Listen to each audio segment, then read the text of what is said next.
Ok, on va commencer, Inch'Allah, Bismillah, walhamdulillah. Wassalatu wassalamu ala rasulillah, wa ala alihi wa sahbihi wa man walahu amma ba'd.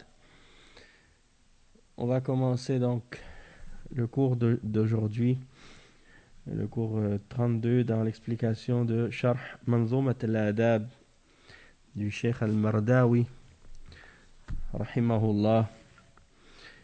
Sharafuddin Muhammad ibn Abdul Qawi al-Mardawi al-Hanbali, avec les commentaires de Cheikh Salih al-Fawzan hafizahullah ta'ala, le livre sur l'éthique de l'islam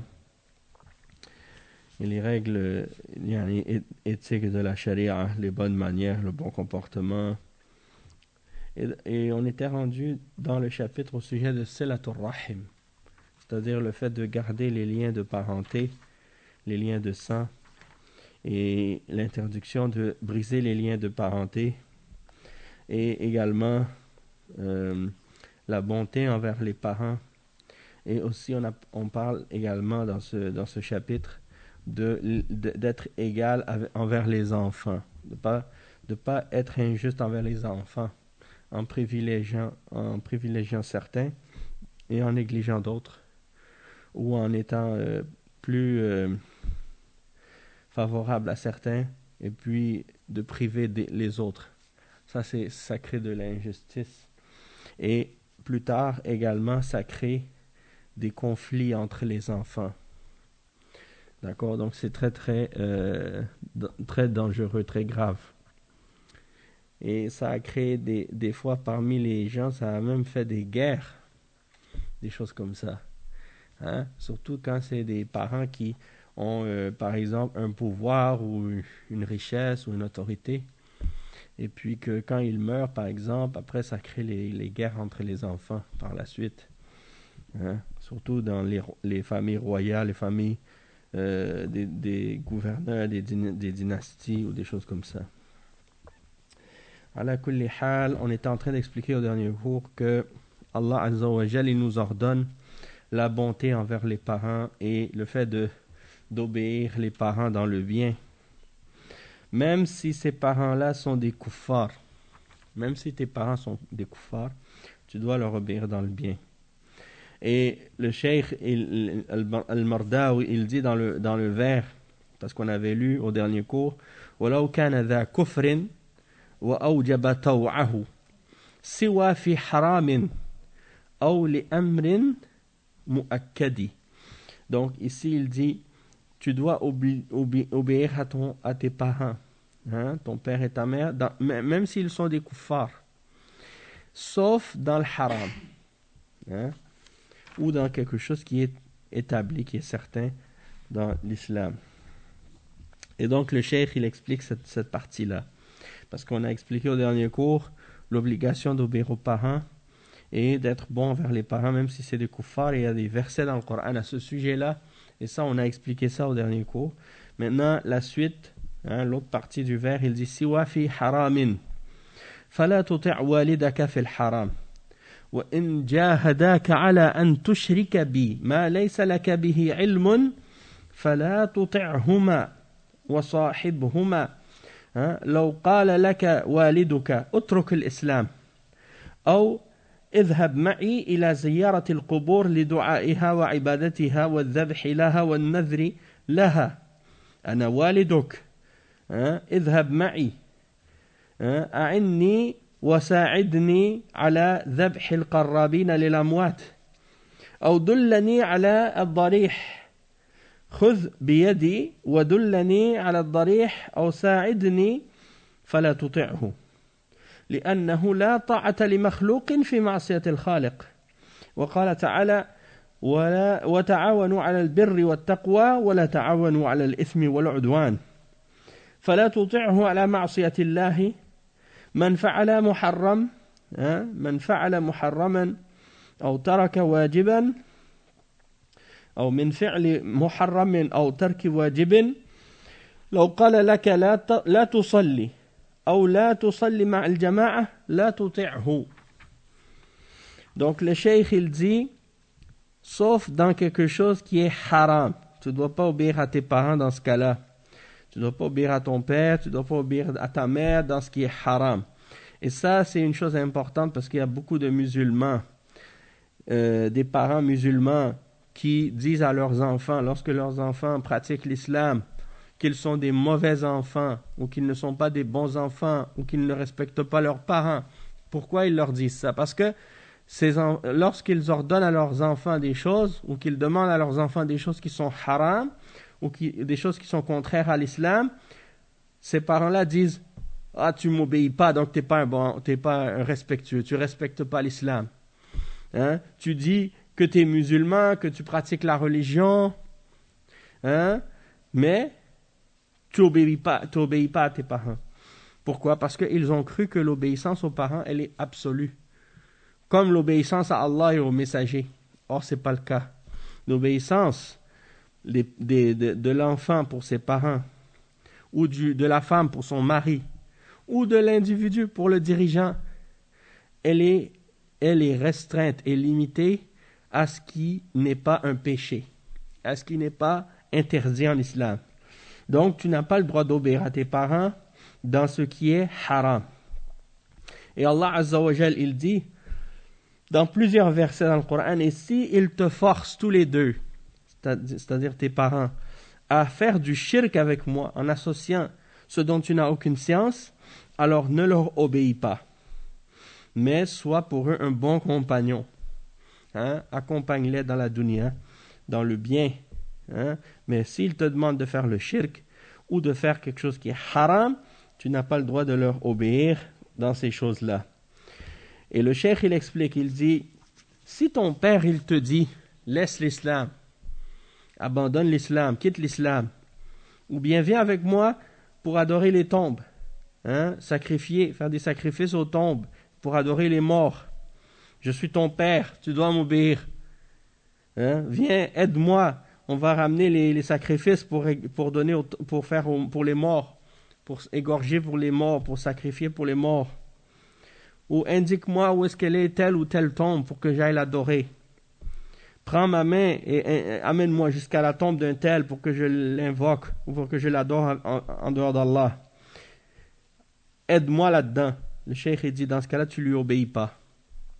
Tu dis non, je ne peux pas t'obéir dans ça, c'est du shirk. Et le principe en islam, c'est le principe suivant. La ta'ata li makhlouqin fi ma'siyatil khaliq. Il n'y a pas d'obéissance à la créature dans la désobéissance au créateur. Qu'est-ce que ça signifie ça?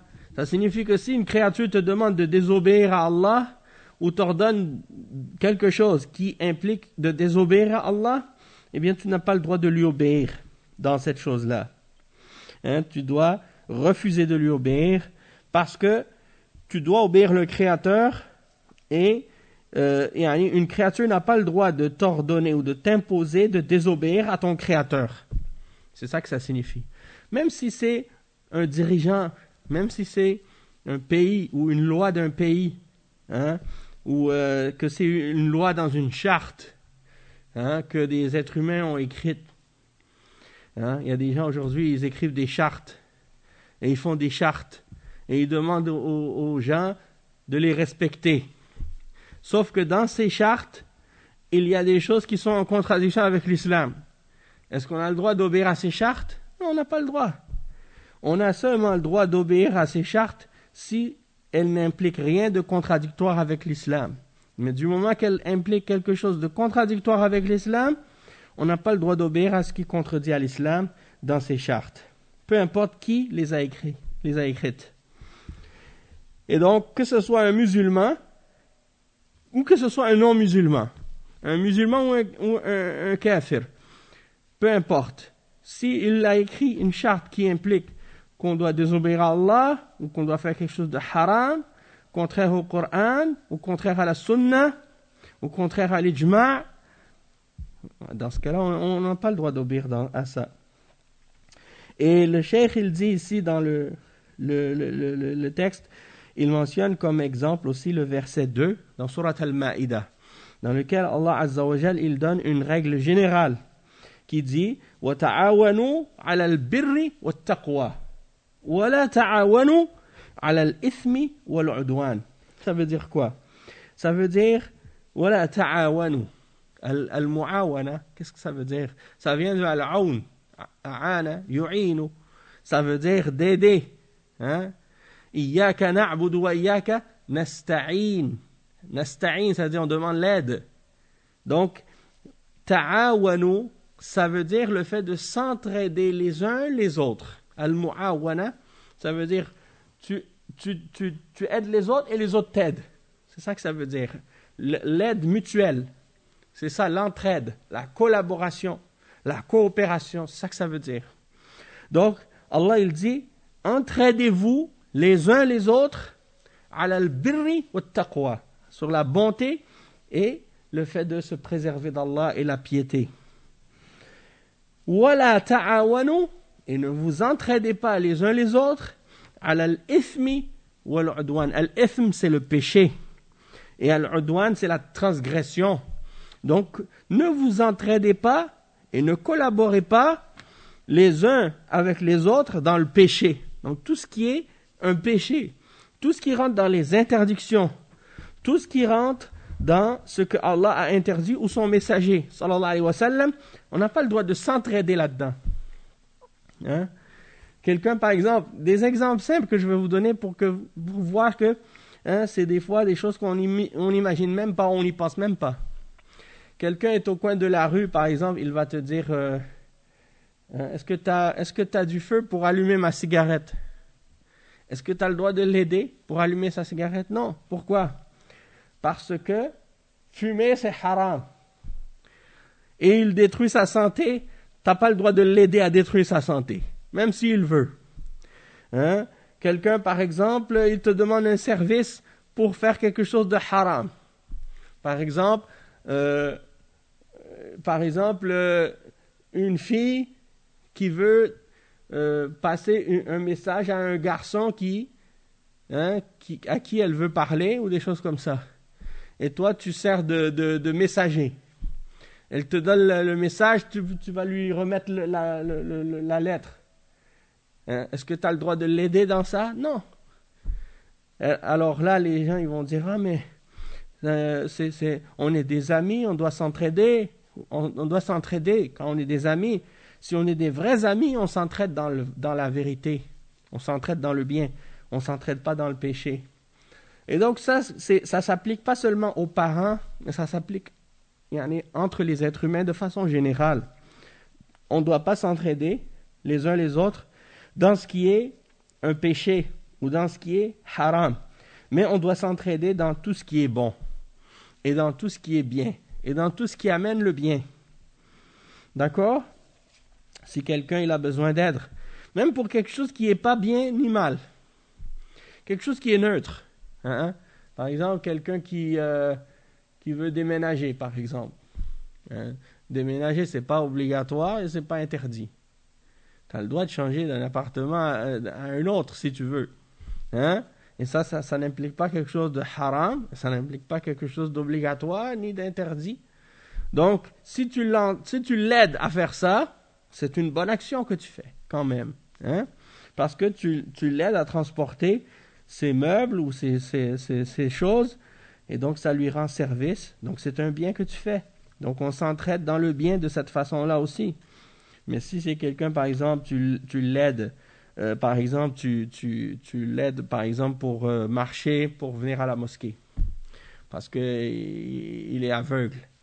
Et tu lui prends la main, puis tu l'amènes jusqu'à la mosquée.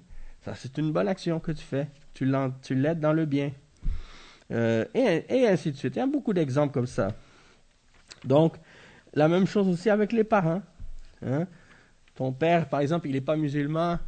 Il te dit, va m'acheter du porc au magasin. Je veux me faire de la nourriture, je veux me faire un sandwich. Achète-moi du jambon ou quelque chose comme ça. Hein? Moi, tu dis à ton père, non, moi, je peux pas t'acheter du porc.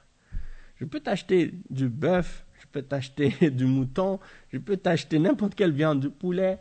Mais le bœuf, mais le porc, je peux pas te l'acheter. Ça, c'est haram. Hein? Donc, tu t'en vas lui acheter. Qu'est-ce qui est halal? Ok. ala al-ayni wa ras, comme on dit en arabe. Comme tu veux, je te l'achète. Tu veux des choses halal, je te les achète. Je pars maintenant l'acheter, sans problème. Mais tu me demandes, achète-moi des cigarettes, ou va m'acheter une bouteille d'alcool. Hein? Va à la commission des alcools, va m'acheter de l'alcool pour moi, j'ai besoin d'une bouteille de vin. Hein? Non, papa, je peux pas. J'ai pas le droit. Non, maman, je n'ai pas le droit de faire ça. Je suis musulman, moi. Ça, c'est haram. Hein? Il te dit, va m'acheter, par exemple, il va me faire un prêt avec riba, par exemple. Je peux pas. Hein? Il dit, mais oui, on va faire un commerce. Et puis on va investir, on va acheter quelque chose. Tu vas aller à la banque, tu vas prendre un prêt, on va faire ça. Non, je n'ai pas le droit de faire ça. Ça, c'est haram. Je suis musulman. Dans l'islam, on n'a pas le droit de faire ça. Donc ça, c'est la même chose. Que ton père soit musulman ou pas. Peut-être que c'est un musulman qui ne pratique pas l'islam. C'est la même chose. Ou bien qui fait des péchés. Un musulman qui fait des péchés. Tu n'as pas le droit de l'aider dans le péché. Mais s'il t'ordonne de faire quelque chose, même si c'est un ordre qu'il te donne, tu ne dois pas l'obéir. Hein? Toutefois, s'il te demande quelque chose de bien, de permis, de licite, qui est halal, oui, tu l'aides. Et donc le cheikh, il dit, tu ne vas pas donc lui obéir dans la désobéissance d'Allah, ou dans le fait de faire haram, ou dans le fait de délaisser ce qui est obligatoire. Si par exemple ton père il te dit, non, fais pas la salat, arrête de faire la salat, hein? Tu ne dois pas lui obéir, tu n'as pas le droit de lui obéir. Si ton père, par exemple, il te dit, ou ta mère dit, enlève le hijab. Il dit à une femme, enlève le hijab, arrête de porter ça, le djilbab, niqab, enlève ça. Hein? Je ne veux pas que tu sortes avec ça, je ne veux pas que les gens te voient avec ça, enlève ça tout de suite. Hein? Alors non, tu dis, écoute, ça c'est l'ordre de mon Seigneur, l'ordre d'Allah. Hein? Alors je ne peux pas l'enlever. Hein? Est-ce que je vais obéir à une créature alors que je vais désobéir à mon créateur? Non, je n'ai pas le droit. Hein? Avec tout le respect que je dois à mes parents et l'obéissance que je dois à mes parents, mais je ne peux pas désobéir à Allah pour plaire à mes parents. Hein? Donc si tes parents ils te disent, va pas à la mosquée, va pas... hein? Fais pas la prière en groupe, des choses comme ça. Rase ta barbe. Hein? Rase la barbe. Ou bien, ils vont dire, il y a toutes sortes de choses comme ça. Ouais. Coupe pas tes pantalons en haut de la cheville. Laisse traîner tes pantalons par terre. Non, j'ai pas le droit. Ou s'ils disent, sors, va, hein? Va t'amuser, va faire les choses haram. Non, je ne peux pas. Moi, je suis musulman. Donc, tout ça, c'est important. Et ça, c'est des tests. Et c'est des épreuves que les êtres humains vont avoir dans leur vie avec les proches et leurs familles. Et dites-vous que peu importe les difficultés que vous avez avec vos familles par rapport à l'islam, le prophète Mohammed sallallahu alayhi wa sallam, il a eu plus de problèmes avec sa famille que ça. Et même Ibrahim alayhi salam, il a eu plus de problèmes que ça avec ses parents aussi. Même que son père, il a essayé de le brûler vivant. Imaginez. Hein? Parce que il était sur le tawhid et il a critiqué les idoles. Son père a voulu le faire brûler vivant. Est-ce que votre père, il a essayé de vous brûler vivant? Ou votre mère? Donc, ça ne s'approche même pas de la réalité de ce que les prophètes ont subi dans les difficultés, même si certaines personnes ont parfois des épreuves très très difficiles lorsqu'ils se convertissent à l'islam, effectivement.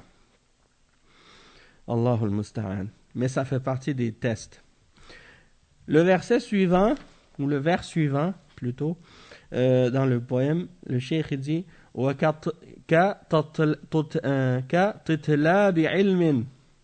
كَتِطْلَابِ عِلْمٍ لا يضرهما به وتطليق زوجات برأي مجرد. Il dit comme par exemple, lorsque toi tu veux chercher la science, Mais avant ça, il y a une autre partie, j'avais oublié d'expliquer la dernière partie du vers, quand il dit أو لأمر مؤكد. Cheikh Al-Fawzan il dit أو لأمر مؤكد يعني لو منعك أنك تعمل بالأمر الذي يقتضي الوجوب حتى السنن المؤكدة لا تطيعه في تركها. لو قال لك لا توتر لا تصلي الرواتب التي مع الفرائض لا تقم في صلاة الليل لا تطيعه في هذا لأن هذه سنة مؤكدة فلا تطيعه في تركها. Oui, c'est ça. Donc, tu ne dois pas leur obéir dans ce qui est haram et tu ne dois pas aussi leur obéir dans le fait de délaisser ce qui est quelque chose de déterminé dans l'islam. Comme une sunna qui est mu'akkada, c'est-à-dire une sunna qui est confirmée et qui est, disons le prophète sallallahu alayhi wa sallam, il la laissait jamais, cette chose, qui est une sunna mu'akkada, c'est-à-dire une sunna qui est confirmée par le fait que le prophète sallallahu alayhi wa sallam l'a continuellement appliquée et mise en pratique.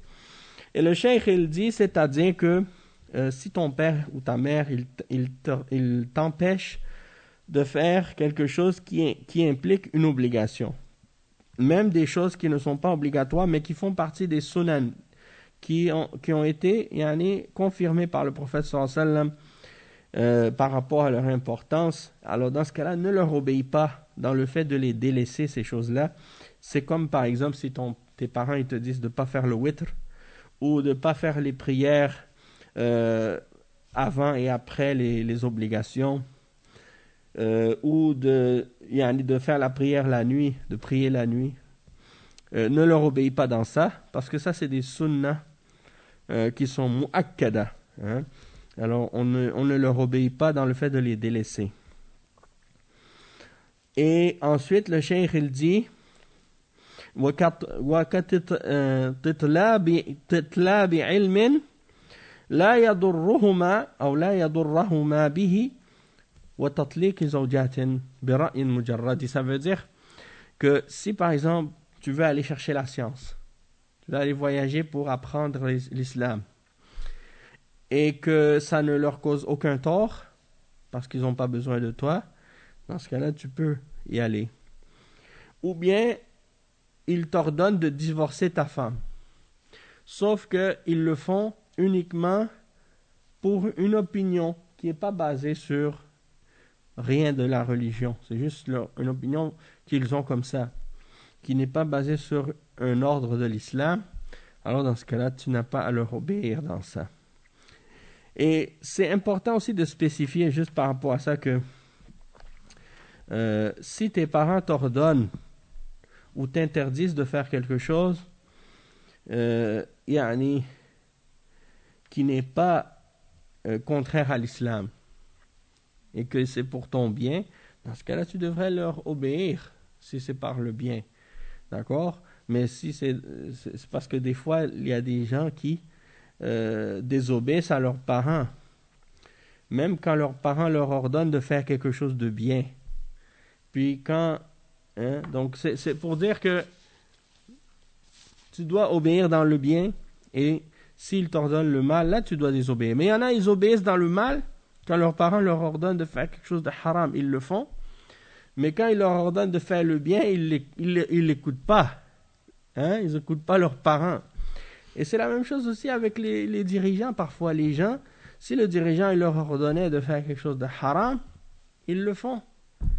Mais quand le dirigeant leur interdit de faire quelque chose qui est obligatoire, ou bien qui leur ordonne de faire quelque chose qui est haram, ils le font. Mais quand il leur ordonne de faire quelque chose qui est obligatoire dans l'islam ou qui fait partie de la religion, là ils désobéissent.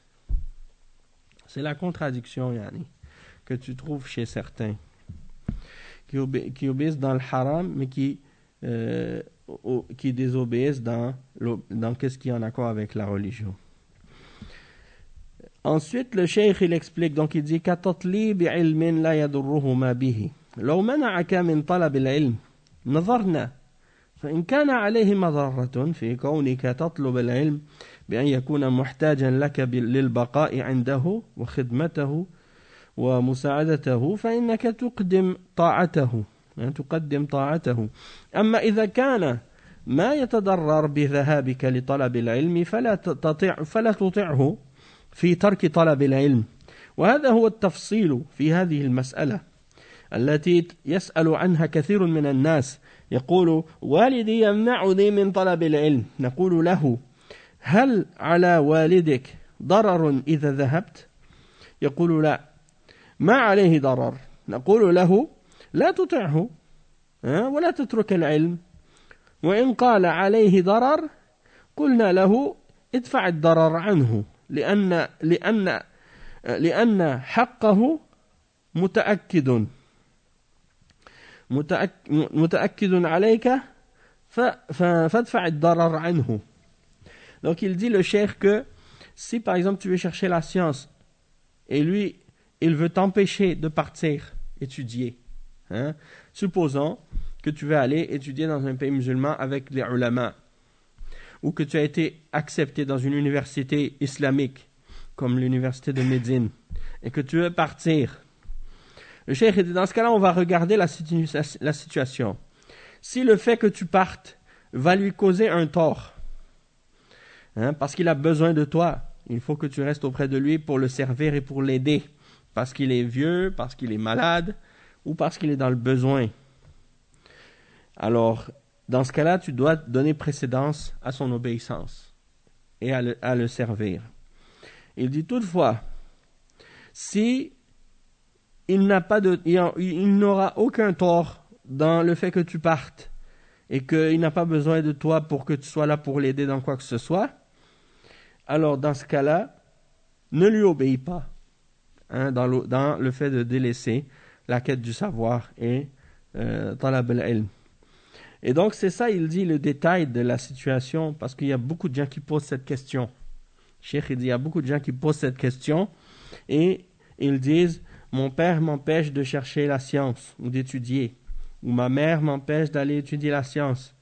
Alors il dit, le cheikh, on lui dit dans ce cas-là, si ton père il a un tort, ça va lui causer un tort de te voir partir, dans le sens que il a besoin de toi à cause d'une situation, soit parce qu'il est malade, soit c'est une personne qui est âgée et qui est faible. Il a besoin de ton aide, il a besoin de ta présence. Et que si tu n'es pas là, ça va lui faire du tort, ça va lui causer un préjudice. Alors dans ce cas-là, tu ne dois pas partir. Mais si ça ne lui cause aucun tort, peut-être qu'il y a d'autres personnes dans la famille qui sont présents, d'autres frères, des sœurs ou d'autres membres de la famille qui sont là et qui peuvent l'aider en ton absence, même s'il est dans le besoin, donc ton absence ne va pas lui faire du tort. Alors dans ce cas-là, ne lui obéis pas et tu peux partir, parce que ça ne lui cause pas de tort. Mais s'il a besoin de toi, alors reste, parce que son droit sur toi, il est déterminé, il est certain. Et donc tu dois repousser tout tort qui pourrait lui arriver par rapport à ton absence, par exemple.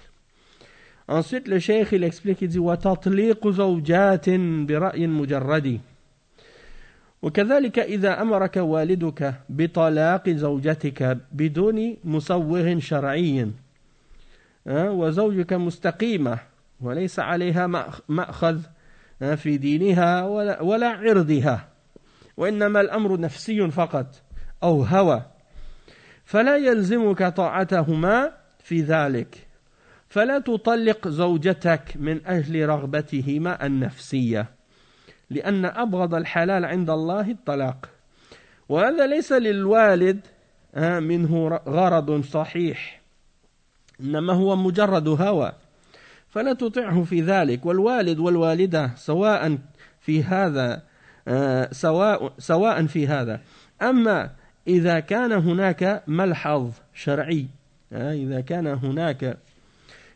هناك ملحظ شرعي في الزوجة أنها مفرطة في دين أو أنها متساهلة في عرضها أو كانت تؤذي والديك يعني وتسيء إليهما وأمرك والدك بل حتى ولو لم يأمرك والدك فإنك تطلقها ابتعادا عن الضرر في الدين والدنيا. فإن قلت إن عمر رضي الله عنه أمر ابنه عبد الله بتطليق زوجته فجاء ابنه إلى الرسول صلى الله عليه وسلم وقال إن عمر يريد مني أن أطلق زوجتي فقال له النبي صلى الله عليه وسلم طلقها. قيل هذا خاص بمثل عمر رضي الله عنه. عمر لا يأخذه الهوى لا يأخذه الهوى يأخذه الشهوة النفسانية لا يأخذه ذلك. أما غيره فإنه لا يأمن أنه متغرد أو أنه متشهن أو أنه ظالم. فعمر ليس مثل غيره. ولهذا جاء رجل يسأل الإمام أحمد رحمه الله بأن أباه أمره أن يطلق زوجته.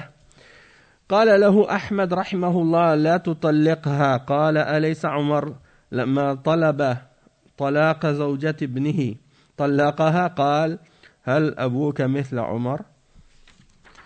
Donc ici le cheikh il explique, si tes parents ils t'ordonnent de divorcer ta femme ou tes femmes uniquement basé sur une opinion, donc tes parents par exemple ils te disent divorce ta femme, sans aucune justification religieuse, et que ta femme est une femme qui est droite dans sa religion et elle a aucune reproche, on n'a aucune reproche à lui faire ni dans sa religion ni dans son honneur, c'est seulement une affaire, comme on dit, amrun nafsiyun faqat, c'est-à-dire c'est juste un sentiment qu'ils ont ou quelque chose qu'ils ont en eux-mêmes.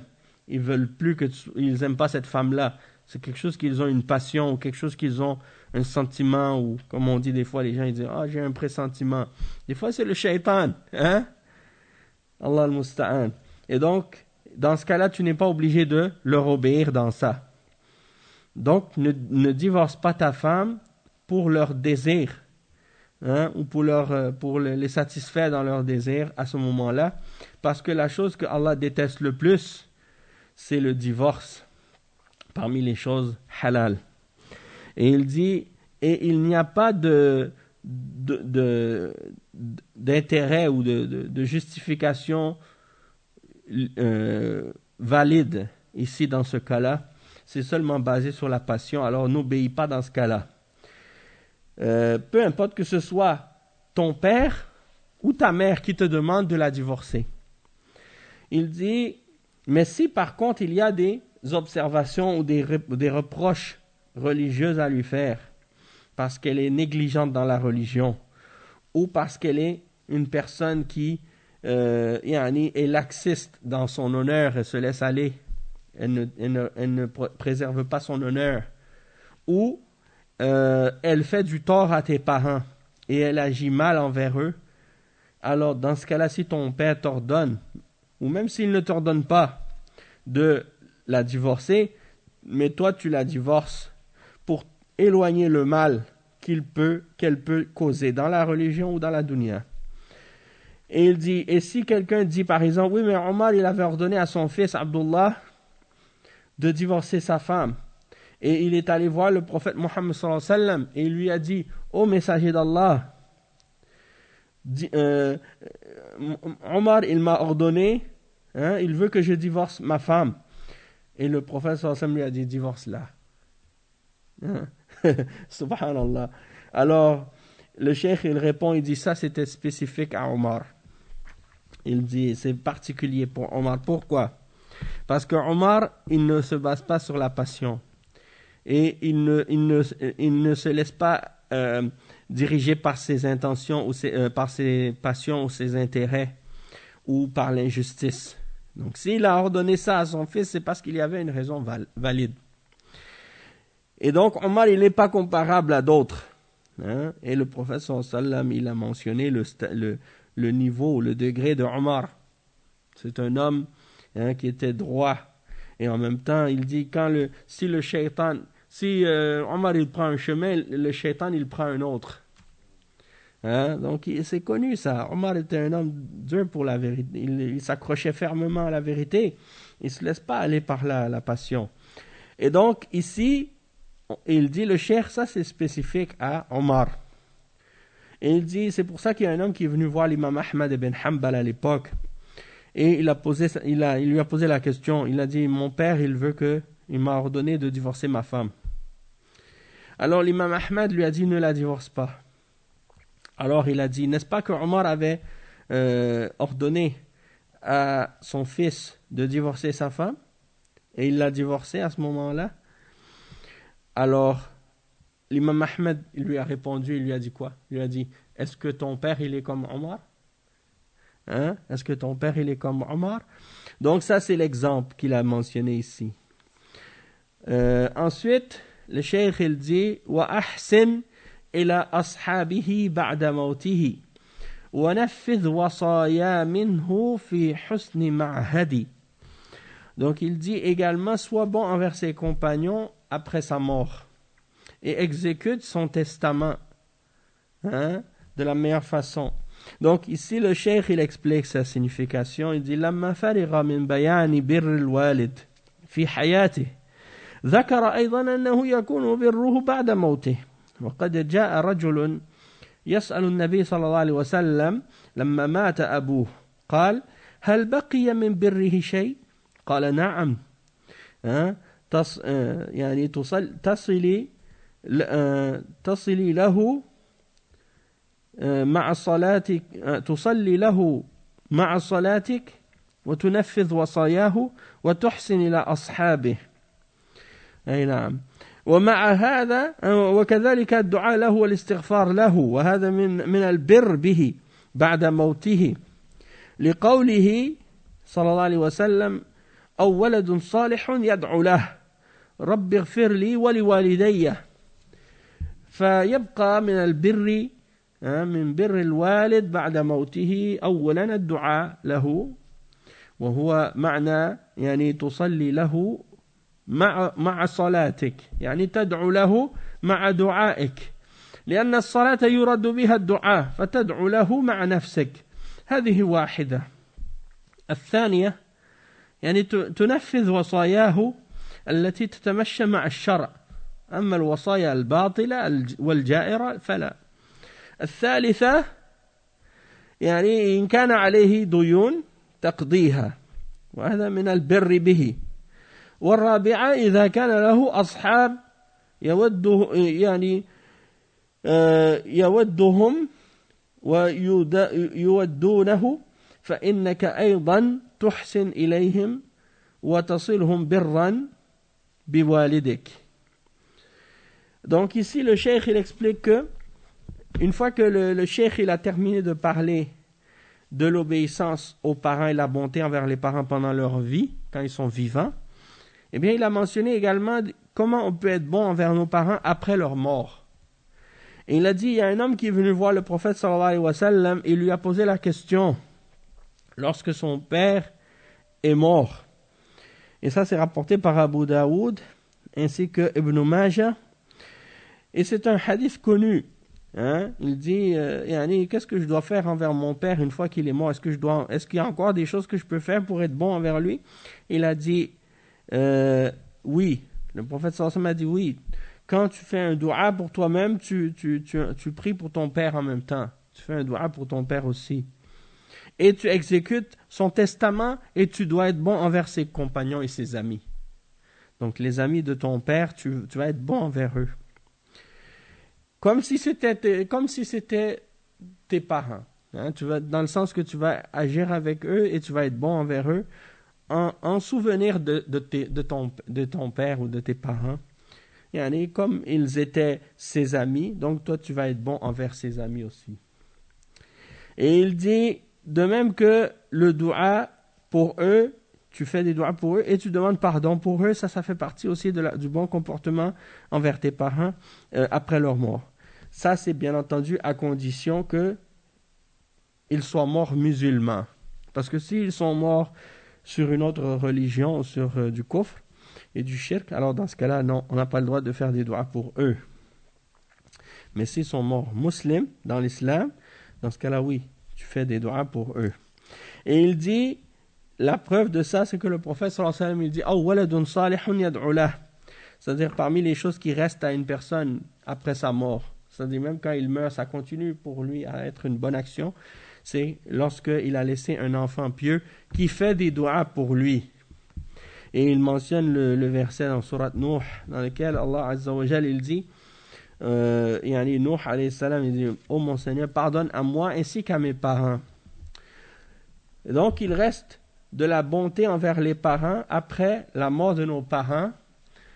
Le fait de premièrement leur faire des du'as, d'invoquer Allah pour eux, et c'est ça la signification lorsqu'il dit tu fais des du'as pour toi-même et tu fais des du'as pour eux en même temps que tu fais des du'as pour toi.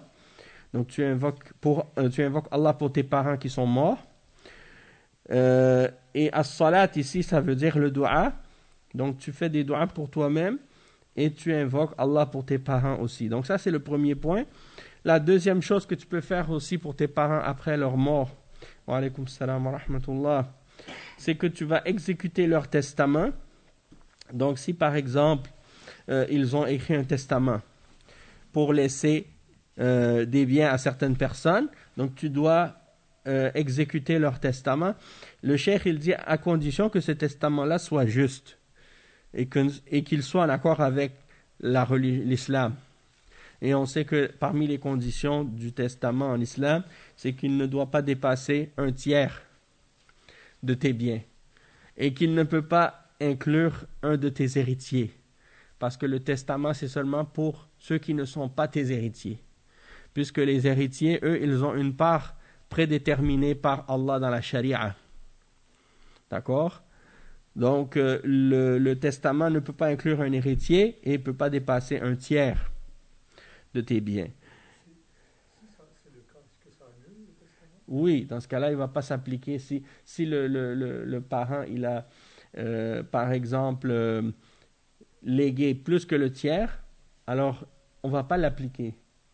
On ne va pas donner plus que le tiers. Donc, Et on annule tout ou on donne le tiers? on va seulement donner le tiers. Et il y en a des ulama qui disent, à moins que les héritiers acceptent qu'ils sont d'accord qu'on donne plus. Alors, s'ils sont tous d'accord, les héritiers, pour dire, OK, vous pouvez lui donner, alors dans ce cas-là, c'est correct. Mais s'ils refusent les héritiers, alors on ne peut pas donner plus que le tiers. On va seulement donner le tiers. Et aussi, il ne faut pas que ça fasse partie, il faut pas qu'il fasse partie des héritiers. Parce que celui qui fait partie des héritiers, il a déjà une part de l'héritage. Donc, si tu lui donnes quelque chose du testament, eh ben, c'est comme si lui va recevoir plus que qu'est-ce qui lui est dû. Hein? Donc, dans ce cas-là, il n'a pas le droit. Et le cheikh, il dit ensuite, troisièmement, s'il a des dettes, tu dois régler les dettes de tes parents après leur mort s'ils avaient des dettes. Ça fait partie du bon comportement envers eux. Et quatrièmement, si, par exemple, ils ont des amis ou des gens qu'ils fréquentaient, des amis, des gens qu'ils aimaient et qu'ils les aimaient, eh bien, toi, tu gardes les bonnes relations avec eux, hein, en souvenir de tes parents. Et ça fait partie de la bonté envers tes parents aussi. Donc, par exemple, j'avais lu un hadith à ce sujet-là. En tout cas, pour dire que quand quelqu'un il est décédé, s'il avait des amis ou des proches, toi, tu vas garder les liens avec eux par bonté envers tes parents. Ça fait partie des bonnes choses. Wa alaykum salam wa rahmatullah. Ensuite, le cheikh dit وَنَفِّذْ وَصَايَا مِنْهُ فِي حُسْنِ مَعْهَدِ يعني الموافقة للشرع التي ليس فيها جور ولا جنف وليست وصايا تتضمن معصية كأن يوصي للقبور والأضرحة أو يوصي لأهل الفساد أو أهل الفسق أو في مشاريع محرمة فلا تنفذ وصيته أما إذا كانت وصيته نافعة في أمور مشروعة فيجب تنفيذها. Donc, فيجب تنفيذها. Donc, il dit par exemple, si son testament, c'est pas dans quelque chose qui est en accord avec la religion, parce qu'il y a soit qu'il y a de l'injustice dedans, ou c'est dans des choses qui impliquent un péché, comme quelqu'un par exemple qui laisse un testament pour, il dit par exemple, je laisse un tiers de mes biens pour rénover les tombes des morts où les gens vont faire le shirk, par exemple. Ou bien les mosquées dans lesquelles il y a une tombe pour la rénover. Ça, c'est pas permis. Ou bien il dit, je lègue mon argent pour les artistes, les musiciens. C'est pas permis. Parce que tu laisses pas ton argent pour des gens qui font du péché ou des choses haram. Ou bien je laisse un testament, je donne de l'argent à ceux qui avaient par exemple une discothèque ou bien je sais pas moi, quelque chose de haram. T'as pas le droit de laisser ton argent pour ça. Donc ce testament-là, il va pas être valide. Et le cheikh, il dit, toutefois, si c'était un testament que tu laisses dans quelque chose qui est bénéfique et dans des choses qui sont légitimes, alors oui, dans ce cas-là, il est obligatoire d'exécuter ce testament-là. Donc on va s'arrêter pour aujourd'hui à cet endroit-là. On continuera la semaine prochaine, bi'idhnillah, avec la suite. Et donc, alhamdulillah, subhanakallahumma bihamdik, ashhadu an la ilaha illa ant, astaghfiruka wa atubu ilayk, wa sallallahu wa sallam ala nabiyyina Muhammad, wa ala alihi wa sahbihi ajma'in, wassalamu alaykum wa rahmatullahi wa barakatuh.